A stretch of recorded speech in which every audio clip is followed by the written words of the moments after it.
주영진의 뉴스 브리핑 오늘 순서를 본격적으로 시작을 해보도록 하겠습니다. 오늘 정치권에서는 굵직굵직한 소식이 야권으로부터 들어왔습니다. 무소속 홍준표 의원의 국민의힘 복당이 최종적으로 확정됐다는 소식. 그 소식이 나오자마자 윤석열 전 검찰총장이 오는 29일에 대선 출마를 공식 선언하겠다고 기자들에게 알렸습니다. 먼저 거침없는 언변으로 잘 알려진 무소속 홍준표 의원. 국민의힘 복당이 확정된 뒤에 어떤 얘기했는지 한번 들어보도록 하겠습니다.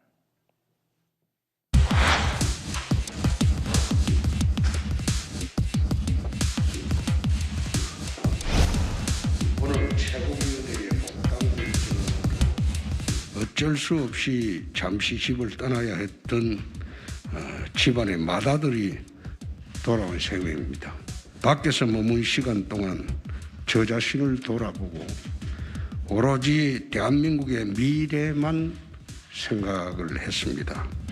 이번 기간은 제 남은 정치 여정의 새로운 출발점이 될 것입니다. 지우고 싶은 5년을 국가 정상화와 더 크고 새로운 대한민국의 미래를 향해 거침없이 나갈 것입니다. 정권 교체를 위한 하늘의 미랄이 되도록 하겠습니다. 지금 우리에게 필요한 것은 화합과 통합 그리고 연합입니다. 이런 삼합의 정신으로 대선 승리를 위해 모두 하나로 뭉쳐야 합니다. 홍준표 의원, 이제는 국민의힘 의원이다 이렇게 불러야 되겠네요. 자신을 어쩔 수 없이 집을 떠났던 맏아들로 규정하고 맏아들이 집으로 돌아온 날이다 이렇게 이야기를 했습니다. 김경진 전 국회의원, 김연아 전 국회의원, SBS의 윤춘호 논설위원과 함께합니다. 세 분 어서 오십시오. 윤춘호 의원, 네. 홍준표 의원이 국민의힘으로 돌아오는 게 얼마 만이죠? 지난해 이제 총선 직전에 예. 공천 문제로 갈등을 빚다가 이제 떠났으니까 달로 치면 1년 3개월, 17개월 만에 15개월 정도겠네요. 15개월 만에 돌아온 것이고 맏아들이라고 하는 표현을 썼잖아요. 예. 사실은 그 말을 홍준표 의원은 쓸만합니다. 왜냐하면 지난번 대선에서 제1야당의 대선 후보로 24%가 넘는 득표를 했던 사람이고요. 그다음에 두 번의 당대표, 그다음에 한 번의 원내대표를 했고 그다음에 또 두 번 경남지사를 한 그러니까 굉장히 정치 경력이 파란만장하고 그다음에 자신의 정치적 어떤 일관성이라고 그럴까요? 보수 정치의 일관성이라고 하는 것을 지켜온 사람이기 때문에 자신을 새 야당, 제1야당의 맏아들이다라고 하는 말은 일종의 뭐 자부심의 표현이자 또 그럴 만한 표현을 할 만하다 이렇게 말씀드릴 수 있을 것 같습니다. 홍준표 의원 아마 지난해 총선 전에 당을 떠났다가 당선된 의원이 대표적으로 4명 있지 않습니까? 김태호 의원하고 권성동 의원은 일찍이 복당이 확정됐는데 홍준표 의원, 나머지 한 명은 윤상현 의원인데 윤상현 의원은 또 재판이 걸려 있으니까 시간이 더 걸릴 것 같고 홍준표 의원 복당에 왜 이렇게 시간이 걸린 겁니까? 일단은 홍준표 의원께서 복당 신청을 안 하고 계셨습니다. 계속해서 복당하겠다는 의사는 예, 아니요. 기자들에게 이야기를 했는데요. 그렇게 얘기를 예. 하셨지만 정작 복당 신청은 이번에 처음 하신 거고요. 예. 그전에는 절대로 복당 신청을 하지 않고 일종의 이제 물밑에서 분위기를 보신 거죠. 예. 그래서 저는 뭐 홍준표 의원이 굉장히 노련한 정치인이 맞다고 생각합니다. 그러니까 이게 복당이 되지 않을 분위기인 상태에서 저희가 복당 신청서를 내게 되면 본인도 굉장히 무한한 상황이 벌어지고 또 그것 때문에 논란이 있을 수 있는데 뭐 소문은 내셨지만 복당 신청을 하고 있지 않다가 이제 분위기가 무르익었다고 판단을 하셔서 이번에 복당 신청을 한 거고 전격적으로 복당 처리가 된 거죠. 예. 홍준표 의원에 대해서는 여러 가지 평가가 있을 것 같아요. 윤춘호 의원이 언급하신 것처럼 지난 대선 때는 그야말로 지금 당시에 자유한국당인가요? 새누리당 괴멸 상태였지 않습니까? 박근혜 전 대통령이 탄핵을 당하고 그렇죠. 그 지지율이 뭐 거의 0%로 수렴되는 상황에서 시작을 해갖고 일약 2등을 했단 말이죠. 네. 그러니까 홍준표 의원은 그걸 대단히 자랑스럽게 생각하는데 네. 지난해 총선 때 자신을 공천을 안 주려고 했던 김영호 당시 공천위원장에 대해서 엄청난 배신감을 토로하기도 했었어요. 네. 그러니까 홍준표 의원에 대해서는 시각이 아마 국민의힘 내부에서도 극단적으로 좀 갈릴 수 있는 지점이 있는 것 같아요. 예. 상당히 부담스럽게 생각을 하고 저분이 들어오면 국민의힘 내부가 또 이렇게 양분되는 것이 아니냐 이런 시각이 분명히 있을 수 있는 것 같아요. 근데 반면에 우리 윤춘호 의원 말씀대로 그래도 든든한 어떻게 보면 우리의 맏형이 아니냐 그런 시각도 있었던 것 같고 근데 국민들이 보기에도 이분에 대해서는 지도자로서 저 정도 경력과 경륜 또 국민들에게 어떤 사안이든 간에 명쾌하게 얘기를 해줄 사람이 없다 이런 시각도 있는 반면에 너무 뭐랄까 한 방향으로만 이끌어간다 또는 말씀이 대통령 후보나 당대표에 걸맞지 않게 좀 거칠다.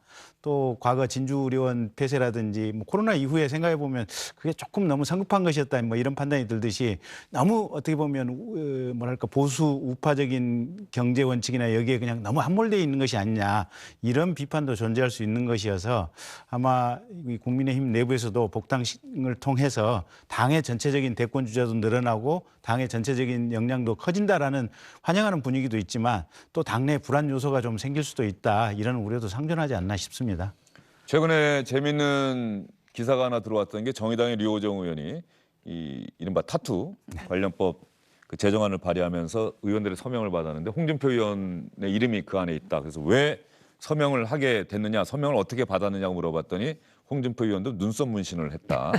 그래서 류호정 의원이 그렇게 밝혔는데 홍준표 의원이 오늘 복당 이 자체도 뭐 의미가 있겠지만 이제 제1야당 국내임의 대선 후보 경선에 나올 수 있게 됐다.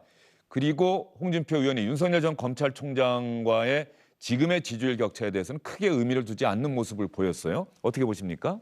일단은 한번 대선을 출마했던 경험이 있으시고 또 2등을 하셨지 않습니까? 그리고 아마 홍준표 의원은 그걸 잘 아실 겁니다. 이게 선거가 있기 전에 여론 지지율이라는 게 얼마나 허망할 수 있다는 것 그런 것들을 경험을 하셨기 때문에 이제 본격적으로 본인은 이제 시작하시는 거다. 저는 뭐 그런 의지의 표명이라고 받아들이고 있고요. 근데 제가 이제 오늘 홍준표 의원이 이렇게 복당하시는 걸 보면서 정말 이준석 당대표가 얘기하는 샐러드볼. 예. 이게 이제 국민의힘에서 시작이 됐구나 이런 생각이 듭니다. 이제 오늘 오후 3시부터 저희가 그 토론 배틀 나눔 대변인, 부대변인 임명하기 위한 이제 그 토론 예. 배틀이 이루어지는데요. 예상외로 굉장히 많은 신청자가 있어서 정말 저희가 아주 히트를 치고 있는데 또 그런 가운데에 아주 정치 구력이 굉장히 많고 또 어떤 쪽에서는 뭐 찬반의 의견이 많이 대립될 수 있는 홍준표 의원이 또 복당을 하는 이런 당의 모습을 보면서 저는 진짜 이제 샐러드볼이 돼가는 것 같다라는 생각이 듭니다. 근데 이제 제가 좀 우려하는 건 이제 1년 3년 만이라고는 하시지만 네. 사실은 1년 3개월이라고는 하셨지만 1년 3개월 동안 저희 당에 정말 많은 변화가 있었습니다. 예, 그래서 이제 오셔서 얼마만큼 그 변화의 바람을 같이 타시느냐가 저는 중요하다고 생각이 되는데요.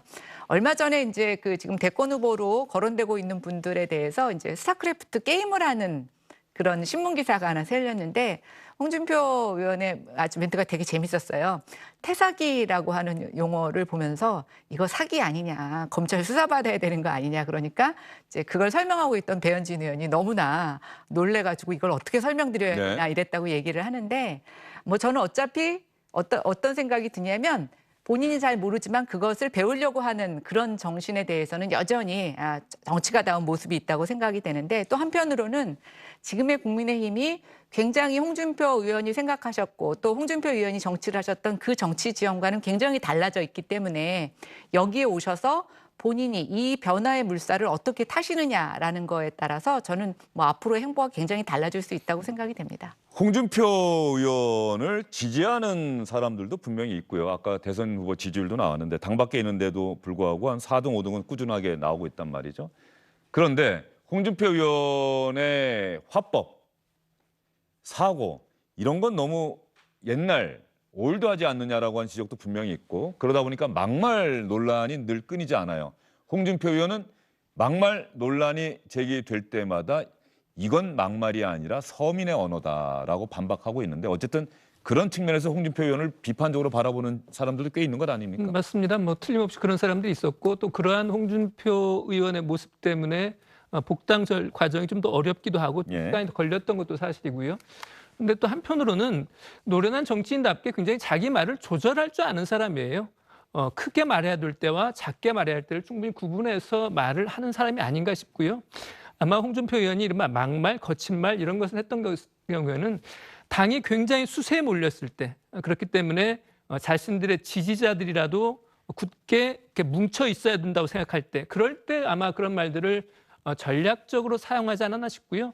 아까 말씀하신 것처럼 이제 국민의힘이 바뀌었다고 하는 것을 잘 알고 있을 겁니다. 그렇게 보면 지금으로부터 홍준표 의원이 어떤 말 하는지를 좀 주시해야 되는데 오늘 이제 복당이 결정되고 난 뒤에 한 말을 보면 굉장히 정제되어 있거든요. 이른바 백브리핑 형식으로 하는 말들도 보면 예전같이 그렇게 툭툭 던지는 말 같지 않고 준비된 말을 한다는 생각이 들었습니다. 그렇게 보면 뭔가 어떤 자기 나름의 대비를 하고 당에 네. 돌아왔다 이렇게 봐야 되지 않을까 싶어요.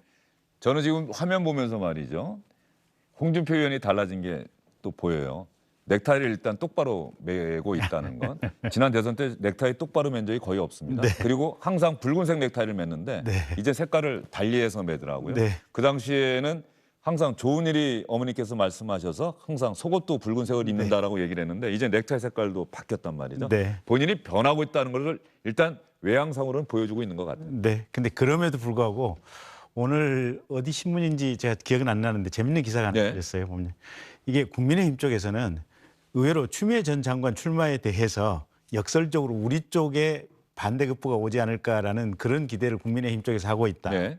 또 민주당 쪽에서는 홍준표 전 대표의 어떻게 보면 예. 복당과 뭐 이제 출마 선언 곧 하시겠죠. 예, 출마 선언에 대해서 거꾸로 우리 민주당 쪽에 도움이 될 것이라고 하는 은근한 기대를 상당히 하고 있다라고 해서 이게 나란히 대비된다 뭐 이런 취지의 기사였던 것 같아요 보면.